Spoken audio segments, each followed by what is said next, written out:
भाई बस एक बार मेडिकल कॉलेज में घुस गया ना, तो उसके बाद तो लाइफ में ऐश ही ऐश है।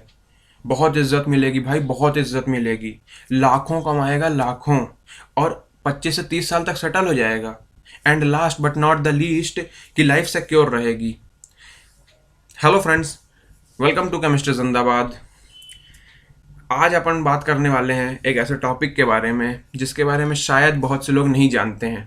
जो नीट एस्पिरेंट्स हैं, वो उनकी क्या सोच रहती है, और उनके जो सीनियर्स हैं, ये जो दो सीनियर्स हैं, इन्होंने क्या बोला है मेडिकल कॉलेजेस के बारे में, उसके डार्क साइड और ब्राइट साइड के बारे में, ये पूरा इसमें डिस्कस करने वाले हैं। लेकिन सबसे पहले देख लेते हैं कि पार्थ भाई ने क्या बोला है।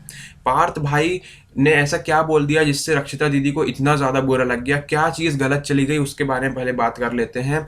मैं भी एमपी से ही हूँ, और पार्थ भाई ने बताया था कि गवर्नमेंट मेडिकल कॉलेजेस की हालत खासतौर से एमपी में कैसी है, उसके बारे में उसने एक वीडियो डाली थी। और उसने सबसे पहला पॉइंट कहा था कि पुअर इंफ्रास्ट्रक्चर, जो इमारतें हैं वो बहुत जर्जर हो चुकी हैं। और सीधी सी बात है यार, अगर आप 40 साल 50 साल पुरानी बिल्डिंग में पढ़ोगे तो वो ख़राब हो चुकी हैं, हालत ख़राब हो चुकी है।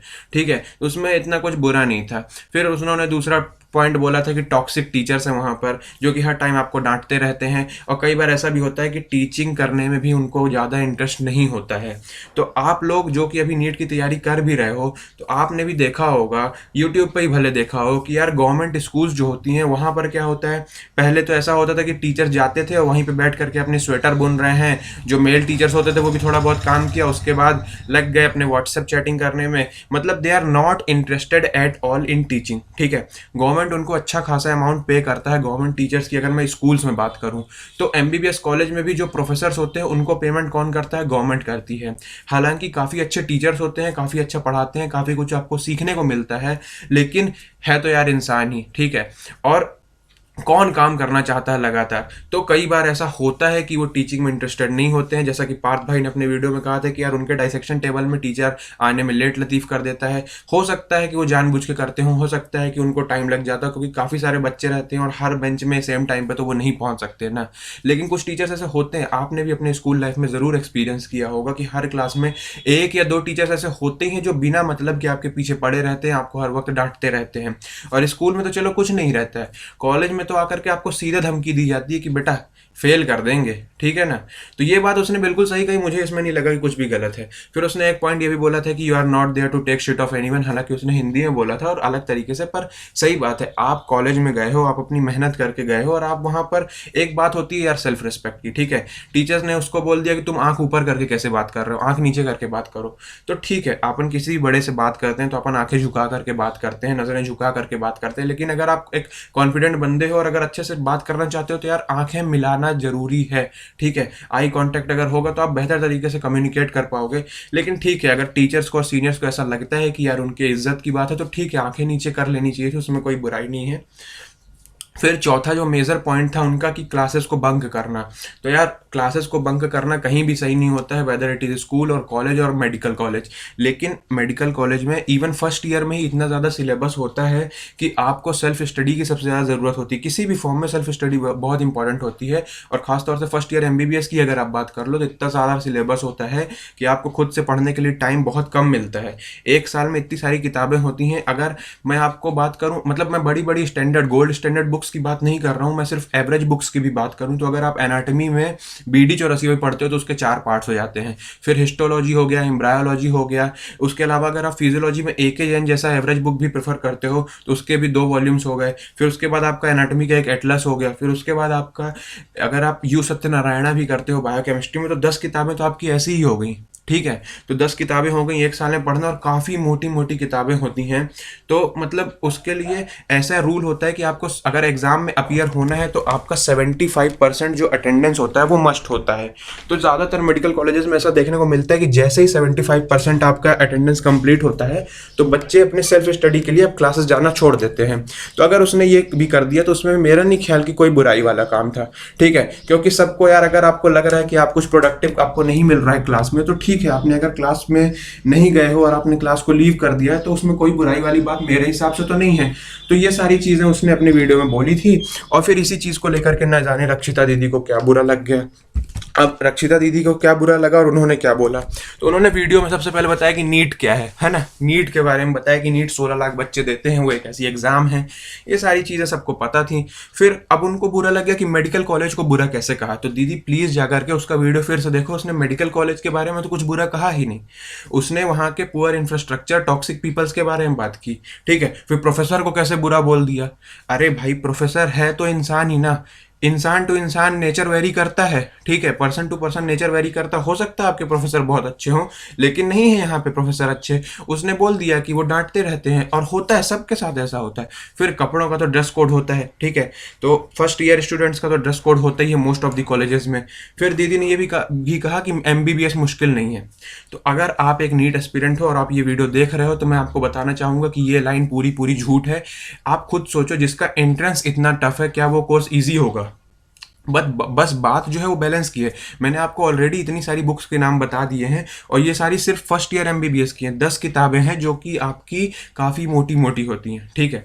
आपको नीट के एंट्रेंस के लिए, नीट UG के लिए 10 किताबें पढ़नी पड़ती हैं NCERT की, वो भी 2 साल में, 11th और 12th मिला के। लेकिन MBBS के first year itself you have to read 10 books, ठीक है। और ये मैंने एवरेज बुक्स की बात की थी, जो कि सबसे एवरेज बुक्स की बात कर रहा हूँ मैं, गोल्ड स्टैंडर्ड बुक्स तो मैंने ली ही नहीं, ठीक है। फिर दीदी ने बोला कि कौन सी बुक्स कर लूँ, मुझे लगता था जब मैं 11th-12th में थी मुझे कोई बता दे, और इसलिए मैं कुछ अलग करने यूट्यूब में आई हूँ। तो दीदी, जो सिलेबस रहा है नीट का, वो भी NCERT बेस्ड ही रहा है। ऑलमोस्ट 80-85% कोर्स 2013 से, जब से नीट शुरू हुई है ना, तब से NCERT से ही आ रहा है। तो कोई ज़रूरी नहीं है कि ये बुक कर लो वो बुक कर लो। अगर आपने NCERT भी सफिशेंटली की हुई है तो आप बहुत अच्छा स्कोर कर दोगे। फिर दीदी ने कहा कि बिल्डिंग भगवान बनाएगी। दीदी बिल्डिंग भगवान नहीं बनाएगी, आपकी मेहनत है वो आपको 5 साल के बाद भगवान बनाएगी। और ये बात भी बहुत बड़ी गलती, मतलब जो मिसकॉन्सेप्शन है, ये भी बहुत गलत है कि 5 साल के बाद आप भगवान, कोई भगवान भगवान का दर्जा नहीं है। आजकल अगर आप एक नॉर्मल डॉक्टर के पास कंसल्टेशन के लिए भी जाते हो ना, तो आप देखते हो कि उसके MBBS के आगे और कौन कौन सी डिग्रीज लगी हुई हैं, ठीक है। फिर 5 साल के बाद रोएगा MBBS स्टूडेंट। भाई मतलब ऑब्वियस सी बात है, आप 5 साल उस वहाँ पे निकालते हो तो फिर जाते समय दुख तो होता है, लेकिन MBBS खराब कर दी इसलिए कोई नहीं रोएगा, ठीक है। तो ये मतलब कुछ भी दिए जा रहे, रो रो के अगर आप कुछ भी बोलोगे तो ज़रूरी नहीं कि वो सच हो जाएगा। फिर एनाटॉमी वाली स्लीपलेस नाइट्स, वो तो ऑब्वियस सी बात है। एनाटॉमी एक ऐसा सब्जेक्ट है, जब आप जाते हो फर्स्ट ईयर में की बात करें तो आपके 3 सब्जेक्ट्स होते हैं, एनाटॉमी, फिजियोलॉजी और बायोकेमिस्ट्री। तो अगर आपने केमिस्ट्री ठीक ठाक की होती, खासतौर से ऑर्गेनिक केमिस्ट्री, तो आप बायोकेमिस्ट्री में सफ़र नहीं करते हो। अगर आपने ह्यूमन फिजियोलॉजी जो कि पढ़ी होती है और ईजी होती है, तो आप वहाँ पर फिजियोलॉजी से भी कनेक्ट कर लेते हो। लेकिन एनाटॉमी एक पूरा का पूरा नया सब्जेक्ट आपके सामने आता है और आप वहाँ पर स्ट्रगल करते हो। तो एनाटॉमी में इतना सारा चीज़ें पढ़ लेते हो आप कि आपको अगले दिन जब आप पेपर देने जाते हो, मतलब पेपर के एक दिन पहले वाली रात में आपको काफ़ी कुछ पढ़ना होता है। तो ठीक है, इतना समझ में आता है कि स्लीपलेस नाइट्स, यार नॉर्मल बोर्ड के एग्जाम्स भी होते हैं ना, तो वहाँ पर भी बंदे रात को पढ़ते हैं। तो इसमें कोई बड़ी बात नहीं है कि एनाटॉमी वाली स्लीपलेस नाइट्स को आप याद करोगे, ठीक है। फिर उन्होंने क्या कहा, मैं पॉजिटिविटी फैलाती हूँ, है ना। मैं कैसे बोल दूँ कि 7 महीने में नहीं है पॉसिबल।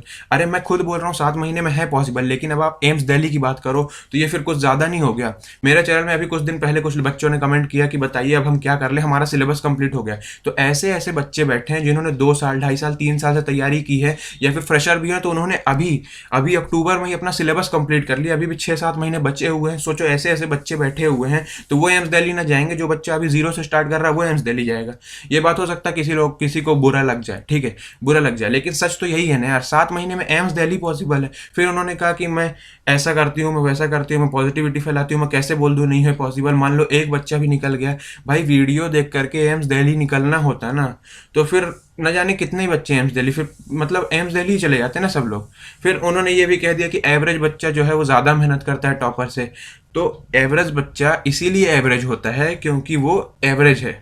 बात को समझिए आप। जो टॉपर है, कंटेंट तो सेम है, वही NCERT बुक आती है, टॉपर ने उसको 10 बार पढ़ा होता है और एवरेज बच्चे ने 4 से 5 बार पढ़ा होता है। तो बताइए ज़्यादा मेहनत किसको लगी? ज़्यादा मेहनत टॉपर को ही लगी ना। टॉपर कैसे बनता है? टॉपर ज़्यादा मेहनत करने से टॉपर बनता है, और एवरेज बच्चा क्या है, थोड़ा कम मेहनत करता है इसलिए वो एवरेज रह जाता है। हालांकि दोनों निकल जाते हैं, लेकिन ज़्यादा मेहनत टॉपर ही करते हैं। अब आपके माइंड में वो चीज़ नहीं घुसती है, आप उसको बार बार पढ़ते हो। थोड़ा सा ग्रास्पिंग पावर हो सकता है किसी का ऊपर नीचे हो, लेकिन मेहनत की अगर बात है तो टॉपर बच्चा ज़्यादा करता है, और इसमें कोई दो राय नहीं है। ठीक है। फिर उन्होंने कहा पापा मेरे कॉल करते सुबह 4 बजे। भैया 2-2 बजे रात को भी आपके पापा तो सुबह 4 बजे कॉल करते थे, 2-2 बजे रात को भी पापा से बात होती है। ठीक है, अभी भी होती है और कई बच्चों की होती है, सिर्फ आपकी बात नहीं कर रहा हूँ मैं, नॉर्मल है, कोई बड़ी बात नहीं है। हर बच्चे के कैरियर को लेकर के हर माँ बाप जो है वो सजग रहता है, और रात के 2 बजे 1 बजे भी ज़रूरत हो तो वो उसके साथ खड़े रहते हैं और बच्चे बात करते हैं। तो इसमें कोई बड़ा इशू नहीं है कि मैं 4 बजे बात करती थी। मेरे पेरेंट्स, सबके पेरेंट्स भाई उतने ही परेशान होते हैं अपने बच्चे कैरियर को लेकर के।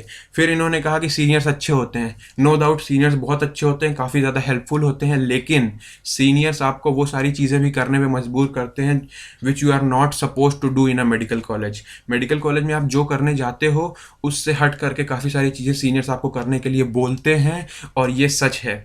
और ऐसी चीज़ें कोई मतलब बड़ी बात नहीं है। अक्सर कॉलेजेस में आपको सीनियर्स को ला करके काफ़ी सारी ऐसी चीज़ें देनी होती हैं जो कि प्रोहिबिटेड होती हैं, नशे से रिलेटेड होती हैं, और हर कॉलेज में ऐसा होता है, भले ही कम होता हो किसी में, लेकिन होता ज़रूर है। फिर उन्होंने कहा रैगिंग नहीं होती, सबसे बड़ा झूठ। रैगिंग होती है, अच्छी खासी होती है, हो सकता है कहीं पे कम हो, लेकिन बॉयज़ की अगर बात करूँ तो बॉयज़ की अच्छी खासी रैगिंग होती है, जम के मतलब भयंकर ही रैगिंग होती है ना, खूब पढ़ते हैं। और गर्ल्स का मुझे आइडिया नहीं है, बट बॉयज़ की तो खूब अच्छी खासी रैगिंग होती है। ठीक है, कहते हैं कि वो जूनियर सीनियर इंटरेक्शन होता है, लेकिन वो रैगिंग ही होती है। फिर medical college is a heaven and temple, no doubt medical college is a heaven. Temple है, वो मंदिर समान है, हम वहाँ से शिक्षा लेते हैं तो बिल्कुल मंदिर है। हेवन वर्ड भी शायद छोटा पड़ जाए, इससे बड़ा कोई शब्द मिले तो भी वो शायद इसको सेटिस्फाई ना कर पाए। बिल्कुल सही कहा इन्होंने। लेकिन लास्ट में जो इनकी सबसे बेहतरीन और सबसे धमाकेदार जो लाइन आई थी कि हम तो दिन भर इंस्टा में बैठे रहते हैं, हम तो दिन भर इंस्टा में बैठे रहते हैं, और अगर आपको कंपेयर करना है कि फौजी की लाइफ से कंपेयर करो आप, ठीक है, फौजी की लाइफ से कंपेयर करो, उनका लाइफ कितना टफ होता है, हमको तो सिर्फ 1-2 घंटे पढ़ना होता है, हम दिन भर इंस्टा में बैठे रहते हैं। तो शायद मतलब अगर आपने एक बार नीट की तैयारी की और फिर आपने ड्रॉप लिया और फिर आप मेडिकल कॉलेज में गए और अब आप क्या कर रहे हो, अब आप दिन भर इंस्टा में बैठ रहे हो, तो मतलब अचानक से आपने बहुत ज़्यादा मतलब इम्प्रूवमेंट कर लिया, क्योंकि पहले आपको 10 एनसीईआरटी किताबें पढ़नी थी और उसके लिए ही आपको बहुत मेहनत लग गई, लेकिन अब आप क्या कर रहे हो, 10 बुक्स को सिर्फ दिन भर इंस्टा में बैठ करके पढ़ रहे हो। तो मतलब गजब का आपने इम्प्रूवमेंट किया है। और जो बात आपने फौजी की थी ना, तो आज के दिन में डॉक्टर्स की जो प्लेस है, डॉक्टर्स की जो जगह है, खासतौर से इस कोविड के टाइम पे, मेरी मदर डेली हॉस्पिटल जाती हैं तो मुझे पता है पीपीई किट पहन करके कैसी हालत होती है ना, वो मुझे पता है। 10 मिनट में 20 मिनट में अगर आपको वहाँ एसी नहीं होना तो पीपीई किट पूरी पूरी पानी से तर हो जाती है, पसीने से तर हो जाती है, और फिर वहाँ पर जो हालत होती है ना, वो शायद आप नहीं समझ सकते, क्योंकि अभी आपने उस चीज़ को झेला नहीं है, आपने कंपेयर कर दिया। नो डाउट जो फौजी होते हैं वो देश की आन बान शान होते हैं, ठीक है, लेकिन डॉक्टर ने इस कोविड के टाइम पे सरहद में जो वर्दी खाकी थी अब उसका रंग सफ़ेद हुआ। आपने शायद ये गाना कहीं सुना होगा, लेकिन ये बहुत ही अच्छी लाइन लगी मेरे को कि सरहद में जो वर्दी खाकी थी अब उसका रंग सफ़ेद हुआ, क्योंकि अब डॉक्टर्स जो हैं, जो मेडिकल पूरा कम्युनिटी है, वो अब फर्स्ट लाइन ऑफ डिफेंस है। ठीक है, तो आप दो डिफरेंट प्रोफेशंस को कैसे कंपेयर कर रहे थे मुझे कुछ नहीं पता, मतलब। और दिन भर इंस्टा में बैठ करके आप एमबीबीएस स्टूडेंट हो और दिन भर इंस्टा में बैठ रहे हो, मतलब गजब है ना। तो ये सारी थी मेरी बातें, जो मेरा पॉइंट ऑफ व्यू था, लेकिन अब मैं आपको ये बताने वाला हूँ कि यार बहुत सारे डार्क साइड्स होते हैं मेडिकल कॉलेज के, मेडिकल लाइफ के, जो कि शायद आपको ना पता हो। तो चलिए शुरू करते हैं। तो आप सब जो है बहुत सारी पढ़ाई करने के बाद, अपनी सोशल लाइफ को आग लगाने के बाद, भाड़ में डालने के बाद, फाइनली आप एक मेडिकल कॉलेज में जाते हो और आपको ऐसा लगता है कि अब आपकी लाइफ सेट है। आप और आपके पेरेंट्स को लगता है कि अब आपका स्ट्रगल ख़त्म हो चुका है और अब आप एक अच्छी लाइफ को जीने वाले हो, ठीक है। लेकिन ये बात पूरी तरीके से सही नहीं है, थोड़ी बहुत सही है लेकिन पूरी सही नहीं है। आपको ज़रूर अच्छी खासी लाइफ देखने को मिलेगी, लेकिन ये कोई केक वॉक नहीं होने वाला है। बहुत ज़्यादा चांसेस रहते हैं कि आप मेडिकल कॉलेज में जाकर के डिप्रेस हो जाओ। जी हाँ, डॉक्टर ही एक डिप्रेस हो सकता है, और ये स्टडी कहती है कि हर तीसरा मेडिको जो है, यानी कि जो मेडिकल स्टूडेंट है, वो डिप्रेशन से और एंग्जाइटी से सफ़र करता है, हर तीसरा मेडिको, ठीक है। कुछ लेसर नोन फैक्ट्स हैं मेडिकोज के बारे में, चलिए उसके बारे में डिस्कस कर लेते हैं। पहला है, सबसे पहला है अनहेल्दी लाइफ स्टाइल। मतलब थोड़ा सा ऐसा अजीब सा नहीं लग रहा कि डॉक्टर्स की लाइफ स्टाइल अनहेल्दी? है ना। हम सबको बोलते हैं कि आपको एक्सरसाइज करनी चाहिए, आपको हेल्दी लाइफस्टाइल जीनी चाहिए, लेकिन हम खुद ही सबसे ज़्यादा अनहेल्दी लाइफस्टाइल को जीते हैं। बहुत सारे जो मेडिकोज हैं वो अपना ब्रेकफास्ट भी नहीं करते हैं, क्योंकि वो लेट उठते हैं, लेट सोते हैं, तो लेट उठते हैं और फिर उनको लेक्चर अटेंड करने की जल्दी होती है। तो इस वजह से फिर बाद में जा करके वो मैगी या पास्ता जैसी अनहेल्दी चीज़ें खाते हैं, पिज़्ज़ा खाते हैं। तो मतलब सबसे ज़्यादा अनहेल्दी लाइफस्टाइल कही जाए तो इनकी ही होती है। फिर उसके बाद लॉन्ग कोर्स की अगर बात करें तो एमबीबीएस का कोर्स ही 5.5 साल का है। और फिर एमबीबीएस के बाद जैसा दीदी ने कह दिया था कि आप वहाँ से भगवान बन के निकलोगे, भाई अगर तुमको कोई नॉर्मल सी कंसल्टेशन के लिए भी आ रहा है ना, तो देखेगा कि एमबीबीएस के आगे और कितनी सारी डिग्रीज लगी हुई हैं, है ना। तो एमबीबीएस में अगर आप पीजी कोर्सेज को जोड़ लो, अपने ड्रॉप ईयर्स को जोड़ लो और सुपर स्पेशलिटी को जोड़ लो, कम से कम 10 साल लग जाते हैं। तो मजाक बिल्कुल भी नहीं चल रहा है। फिर हाईली कॉम्पिटिटिव एनवायरनमेंट है। नीट में तो आपके सिर्फ 15-16 लाख बच्चे बैठते हैं और उसमें से कुछ हज़ार बच्चे सेलेक्ट होकर के गवर्नमेंट मेडिकल कॉलेजेस और प्राइवेट मेडिकल कॉलेजेस में चले जाते हैं। लेकिन जो कॉलेज में पहुंचता है वो हर बच्चा अच्छा होता है, वो हर बच्चा होशियार होता है, वो हर बच्चा टैलेंटेड होता है। तो वहाँ पर आपको कोई भी एवरेज मिलेगा नहीं, सब अच्छे ही अच्छे मिलेंगे। हो सकता है कि आप होशियार हो, लेकिन हमेशा वहाँ पे आपसे ज़्यादा होशियार बच्चा प्रेजेंट होगा, और इस वजह से हो सकता है आपको एंग्जाइटी हो जाए और आप डिप्रेशन में भी जा सकते हो, क्योंकि आपको आदत पड़ चुकी है टॉपर टॉपर सुनने की। लेकिन वहाँ पर आप एक एवरेज स्टूडेंट हो जाते हो और आपसे आगे वाला टॉपर हो जाता है। टॉक्सिक टीचर्स की जो बात पार्थ भाई ने अपने वीडियो में कही थी, भाई ये हमेशा होता है, मेरा एक्सपीरियंस रहा है। और हर ईयर ऐसा एमबीबीएस में होता ही है कि 1 से 2 टीचर बहुत ज़्यादा टॉक्सिक होते हैं, तो 1 से 2 प्रोफेसर बहुत ज़्यादा टॉक्सिक होते हैं, जो कि स्टूडेंट्स की लाइफ को नरक बना देते हैं। वो आपको कई बार डांटेंगे और आपको बोलेंगे कि तुमको हम फेल कर देंगे। भले ही आपकी गलती ना भी हो तो भी बोलेंगे कि हम तुम्हें फेल कर देंगे, और आपका जो कॉन्फिडेंस है वो कम हो जाएगा और आपकी जो सेल्फ रिस्पेक्ट है उसके ऊपर ही बात आएगी, और आप कुछ कर भी नहीं सकते। उनके सामने आप पूरा हेल्पलेस फील करोगे, आप कुछ कर भी नहीं सकते। ठीक है। एकेडमिक प्रेशर अलग होता है। सिलेबस जो है बहुत ज़्यादा ह्यूज है, मैंने ऑलरेडी आपको बता ही दिया है। एक मेडिको से आप बात करके देखना, अगर उसने ये कहा है ना कि मैंने पढ़ाई नहीं की, तो वो झूठ बोल रहा है। उसने बहुत पढ़ाई की है, लेकिन उसके अंदर कॉन्फिडेंस नहीं आ रहा है, क्योंकि उसने इतना सारा कुछ पढ़ लिया ना कि उसको पता नहीं होता है कि इस क्वेश्चन का आंसर क्या है और उस क्वेश्चन का आंसर क्या है। वो वाइवा देने जब जाता है तो उसको बिल्कुल भी कॉन्फिडेंट फील नहीं होता है। कभी कभी तो ऐसे आंसर दे देता है उसको पता ही नहीं चलता कि ये मैंने कहाँ पढ़ा था, क्या पढ़ा था, और ऐसा हो जाता है। प्रेशर एग्ज़ाम से पहले ना हो तो ऐसा तो हो नहीं सकता। हर एग्ज़ाम के पहले अपन ने जब एलकेजी का एग्ज़ाम दिया था, यूकेजी का एग्ज़ाम दिया था, first second third class fifth class का एग्ज़ाम दिया था, तो भी प्रेशर होता था। लेकिन जो मेडिकोज के ऊपर प्रेशर होता है वो एकदम नेक्स्ट लेवल का होता है। अनादर लेवल का प्रेशर होता है भाई, गजब का प्रेशर होता है। ठीक है। जो नंबर ऑफ एकेडमिक ईयर्स है ना एमबीबीएस के, they are directly proportional to the stress level. और अब तो नीट पीजी, अगर आपको पता हो तो नीट पीजी हट चुका है और अब नेशनल एग्जिट टेस्ट आ चुका है, यानी कि नेक्स्ट एग्जाम आ गया है, जो कि एक और हेडेक ही है मेडिकोज के लिए। ठीक है, नेक्स्ट एग्जाम। फिर आपने सोचा था, आपको बोला गया था कि यार मेडिसिन को स्टडी करो, बहुत फन होगा, बहुत मज़ेदार चीज़ होगी, लेकिन ऐसा नहीं होता है। ठीक है। सोशल लाइफ आपकी लिमिटेड हो जाती है शुरू शुरू में। जब आप एमबीबीएस में सेलेक्ट हो गए, आप अपने दोस्तों से इंटरेक्ट करोगे, आपकी सोशल लाइफ अच्छी होगी, आपके आसपास के पड़ोसी आपको काफ़ी अच्छा ट्रीट करेंगे, आपके काफ़ी सारे दोस्त बनेंगे। आपके जो 11-12 के पुराने दोस्त थे, 9-10 के पुराने दोस्त थे, आप उनसे वापस से रिकनेक्ट करोगे। जो कॉमर्स वाले बच्चे होंगे उनकी नज़र में आप पहले ही बहुत होशियार थे, अब आपको और इज्जत मिलने लगेगी। और जो मैथ्स वाले बच्चे थे तो वो भी अब आपको काफ़ी अच्छी मतलब स्पेस में फील कराएंगे कि हाँ आप बहुत अच्छे हो, आप बहुत स्पेशल हो। लेकिन धीरे धीरे ये सारी चीज़ें आपसे हटती जाएंगी। आपका फ्रेंड सर्कल जो है वो सिर्फ 2 से 3 दोस्तों में सिमट करके रह जाएगा। लेकिन ये से 2 से 3 दोस्त तो आपके ऐसे होंगे जो हो सकता है आपके लाइफ लॉन्ग फ्रेंड हो, लेकिन इसी बीच आपको काफ़ी सारे टॉक्सिक फ्रेंड्स भी देखने को मिलेंगे, जो कि आपको गलत लाइन में डाइवर्ट करने का कोशिश करेंगे। तो आपको संभल के रहना पड़ेगा। फिर आपको बहुत सारे इन्फेक्शंस के लिए एक्सपोज करना पड़ेगा अपने आप को। आप हो सकता है बीमारियों का घर बन जाओ। और आजकल आज की डेट की अगर बात करें तो कोरोना वायरस डिसीज़ जो है, कोविड वायरस जो कोरोना वायरस है, हो सकता है आप उसको कैरी कर लो हॉस्पिटल से अपने पेशेंट से और जा करके अपनी फैमिली वालों को दे दो। हर साल एक स्टूडेंट जो है उसको टीबी होता है, ट्यूबरकुलोसिस होता है पेशेंट्स से। तो ये भी एक इसका डार्क साइड ही हो गया। फिर फाइनेंशियल डिपेंडेंस की अगर बात करें, आप अभी इस कोर्स में जाओगे तो अपने पेरेंट्स पे ही डिपेंड करोगे मनी के लिए। ठीक है। लेकिन वहीं पे जो आपके साथी होंगे वो अच्छा खासा पैसा कमा रहे होंगे, और जब आप एमबीबीएस करके निकलोगे तो भी आपकी इनिशियली सैलरी कुछ खास नहीं होगी। हालांकि उसके बाद अगर आपकी प्रैक्टिस अच्छी चल जाती है तो उसके बाद आप अच्छा खासा पैसा कमाने ज़रूर लग जाते हो, लेकिन इनिशियली आपकी जो सैलरी होती है, जितना आपने पढ़ा होता है, उसके हिसाब से इंडिया में तो कुछ भी नहीं है। वर्कलोड की अगर बात करें, सीनियर से बात करने के बाद मैं आपको बता रहा हूँ कि इतना ज़्यादा इंटर्नशिप, मेरी एक भैया से बात हुई जिन्होंने रिसेंटली ही पिछले साल ही अपना एमबीबीएस कंप्लीट किया है और फिर इस साल इंटर्नशिप की है। Now he is preparing for NEET PG. तो उन्होंने बताया कि भाई इतना ज़्यादा वर्कलोड होता है ना, हम लोग 24 से 48 घंटे वर्किंग शिफ्ट्स में काम करते हैं इंटर्नशिप के दौरान और पीजी के दौरान, जो कि काफ़ी ज़्यादा थकावट वाला होता है। और कई बार ऐसा होता है कि आपके जो सीनियर्स होते हैं वो आपको सपोर्ट नहीं करते हैं और आपके ऊपर ज़्यादा प्रेशर पड़ता है। मेरे ख्याल से ये सबसे ज़्यादा टफेस्ट फेज़ होता है, सबसे ज़्यादा टफेस्ट फेज़ होता है ये, जहाँ पे आप लगातार बिना थके काम भी कर रहे हो और ऊपर से आपको सीनियर्स की डांट भी सुननी पड़ रही है और आपको खुद के लिए भी टाइम नहीं मिल पा रहा है। आपने सोचा था कि हम जाएंगे मेडिकल कॉलेज में और कुछ ऐसा सीन होगा, लेकिन जब आप मेडिकल कॉलेज में जाते हो तो कुछ ऐसा सीन देखने को मिलता है। और जो वॉयलेंस है अगेंस्ट डॉक्टर्स, ये कोई ऐसा पॉइंट नहीं जिस पे मैं एम्फेसाइज करूं, क्योंकि आपको खुद पता है कि किस तरीके से वॉयलेंस लगातार बढ़ती ही जा रही है।